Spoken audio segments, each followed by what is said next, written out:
Hello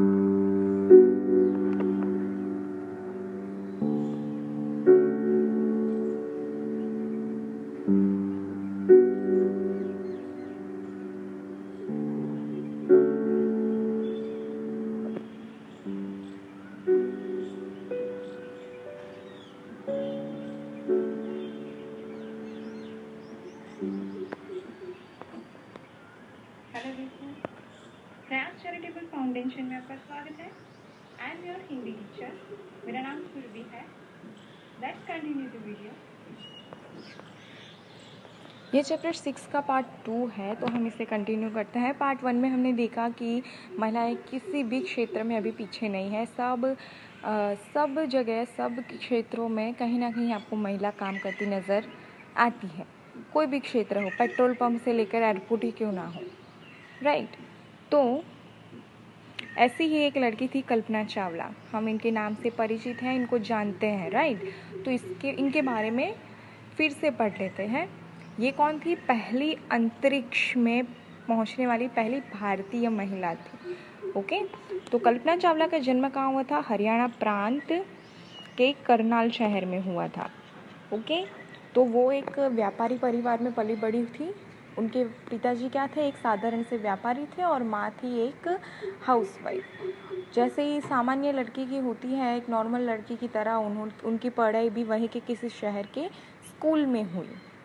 तो एक दिन जब वो 11वीं कक्षा में थी, तब अमेरिकी अंतरिक्ष यान, उसका नाम क्या था? वाइकिंग। अमेरिकी अंतरिक्ष यान वो मंगल ग्रह पे उतरा था जब वो 11वीं कक्षा में थी। तो ये घटना उनको बहुत ही रोमांचक लगी।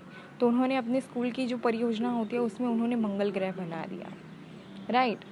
तो यानी कि उस घटना से लेकर उनके मन में रोमांच जागा कि अब तो मुझे स्पेस में जाना ही जाना है। तो उसके लिए उन्होंने परिवार के मना करने के बावजूद उन्होंने क्या किया? चंडीगढ़ के पंजाब इंजीनियरिंग कॉलेज में दाखिला लिया और अपना विषय चुन लिया। और उसके लिए उनके सहपाठी भी उनका मजाक उड़ाने लगे कि अब लड़की अभी एरोनॉटिकल इंजीनियरिंग पढ़ेगी, क्योंकि उस वक्त शायद ये इतना नहीं था कि लड़कियां ये सब्जेक्ट चूज़ करें। लेकिन उन्होंने किया तो उनके सहपाठी यानी कि उनका जो सर्कल था दोस्तों का, वो उनका मजाक उड़ाते थे कि अब लड़कियां भी ये सब्जेक्ट ले रही है, अब लड़कियां भी स्पेस में जाएगी, वॉटेवर, राइट। तो लेकिन उन्होंने उसकी परवाह नहीं की, क्योंकि उनका माइंड सेट था, उनका गोल सेट था। तो उन्होंने क्या किया? किसी की भी बात पे ध्यान नहीं दिया, सिर्फ अपनी की। अगर आपको पता है कि अगर आप ज़िद्दी हो लेकिन आपकी ज़िद से किसी का नुकसान नहीं हो रहा है, तो आपको वो डेफिनेटली करना चाहिए, ये मेरा मानना है। अगर आपके मन में कोई ऐसी चीज़ है कि आपको करनी ही करनी है, राइट, अगर आपको कुछ आगे पढ़ाई करनी है, कोई कोर्स करना है, लेकिन आपके घर वाले मना कर रहे हैं, तो आपको वो ज़रूर करना चाहिए। पूछो क्यों? क्योंकि लास्ट में अभी ज़िंदगी बहुत लंबी है। लास्ट में आपको गिल्ट नहीं होना चाहिए कि मेरे पास टाइम था, समय था, मैं समझ चुका था सिचुएशन या समझ चुकी थी सिचुएशन, फिर भी मैंने ट्राई नहीं किया। तो आपको ये गिल्ट ना लाइफ टाइम रहेगा। तो अगर हार्ड हो सकता है ये, नो डाउट, अगर आपके परिवार वाले मना कर रहे हैं लेकिन बावजूद आप वो करना चाहते हैं, बहुत हार्ड हो सकता है। लेकिन अगर आपको पता है कि ये करने के बाद आपका या आपके परिवार का भला होने वाला है, तो डेफिनेटली करो, समझे। तो इन्होंने भी ऐसा ही किया, कल्पना चावला ने। तो 1982 में इंजीनियरिंग की डिग्री वो प्राप्त कर ली। तो परिवार वालों ने उनको मना किया। क्यों? क्योंकि वापस पढ़ने के लिए। क्यों? क्योंकि वो अमेरिका जाने लगी पढ़ाई के लिए, आगे की पढ़ाई के लिए। वो कहाँ जाना चाहती थी? अमेरिका। तो परिवार के कठोर विरोध के बावजूद उन्होंने अमेरिका जाने का फैसला लिया और वहाँ पे उन्होंने क्या किया? टेक्सास विश्वविद्यालय है, वहाँ पे एरोस्पेस इंजीनियरिंग में एमएस की डिग्री प्राप्त कर ली। उसके बाद उन्होंने पीएचडी भी करी। कहाँ पे? बोल्डर में कोलोराडो विश्वविद्यालय में उन्होंने क्या करा? पीएचडी भी कर दिया। अभी पीएचडी होने के बाद उनका सपना साकार होने का वक्त आ गया, टाइम आ गया। अब अमेरिकी अंतरिक्ष यान के कोलंबिया मिशन में वैज्ञानिकों को चुना जाने वाला था।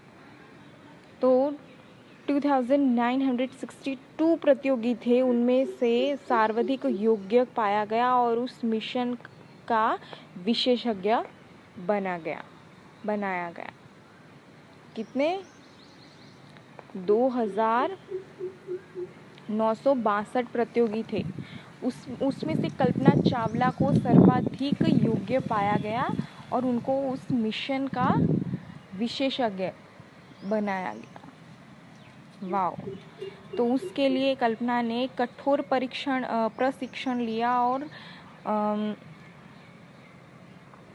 19 नवंबर को पहली बार अंतरिक्ष की यात्रा पर वो निकल पड़ी। ये डेट, इनकी PhD कहाँ पे हुई, MS कहाँ पे हुआ, ये सब याद आप रखना, ठीक है। तो जब वो अंतरिक्ष में थी तब तत्कालीन प्रधानमंत्री कौन थे? हमारे श्री इंद्र कुमार गुजराल। उन्होंने उनसे बात करी और इस अभियान के लिए उन्होंने इन्हें बधाई भी दी थी।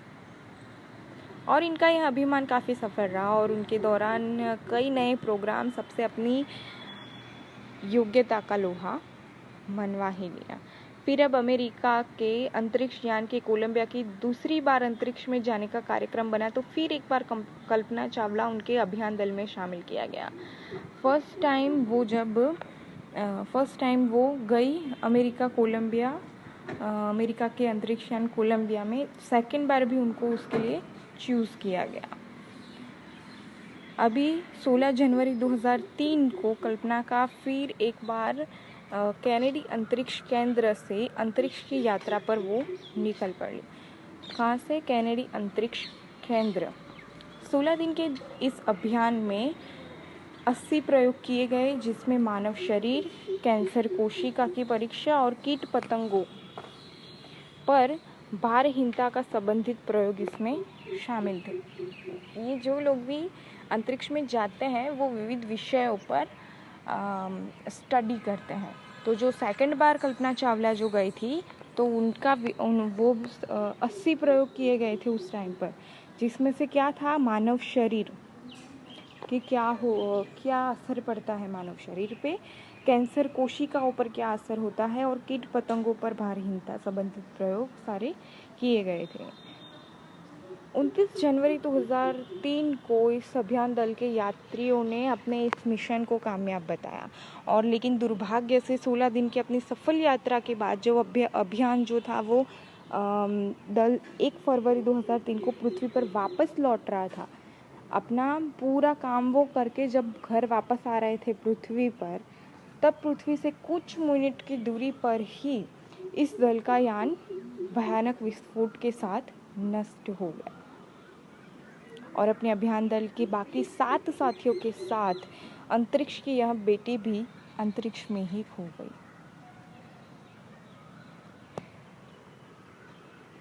कल्पना के इस दुर्भाग्यपूर्ण अंत से पूरी दुनिया स्तब्ध रह गई। भारतीय प्रधानमंत्री श्री अटल बिहारी वाजपेयी ने संसद में कल्पना के प्रति श्रद्धांजलि व्यक्त करते हुए घोषणा की कि उनकी स्मृति में अंतरिक्ष यान मेटसैट का नाम कल्पना 1 रखा जाएगा। उनके नाम पर अंतरिक्ष यान का नाम रखा गया। इस प्रकार अदम्य साहस, दृढ़ इच्छा शक्ति और कर्तव्य निष्ठा के बल पर भारत की बेटी कल्पना ने न सिर्फ महिला जाति का नाम ऊंचा किया, बल्कि पूरे देश में भी, पूरे विश्व इतिहास में सुनहरे अक्षरों में भी उसे अंकित कर दिया। अभी कहीं भी जिक्र हो तो कल्पना चावला अंतरिक्ष की लड़की हमें पहले मुंह पर आता है, राइट। तो वो उनकी जिद थी कि वो हमें याद रह गई। ऐसी ही एक और लड़की है बचेंद्री पाल। ये कौन थी? पहली महिला एवरेस्ट विजेता थी। ओके, कल्पना चावला की तरह बचेंद्री पाल भी साहस की पर्याय है। बचेंद्री पाल जो है वो एवरेस्ट की चोटी पर चढ़ने वाली पहली भारतीय महिला होने का गौरव प्राप्त कर चुकी है। उनका जन्म हुआ था 1954 में चमोली जिले में परंपरागत पुरुष वर्चस्व वाले एक साधारण परिवार में। पुरुष वर्चस्व का मतलब क्या है?